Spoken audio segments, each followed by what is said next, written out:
ng PhilHealth ang dating Anak Bayan Party List representative na si Risa Hontiveros. Kilalang kaalyado ni Pangulong Noynoy Aquino si Hontiveros.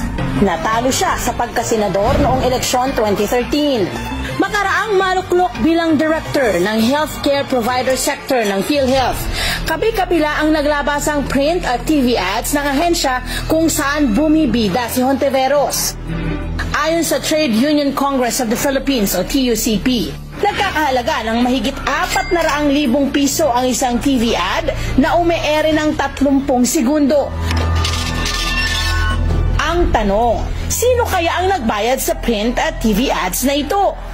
Magandang gabi mga kapuso.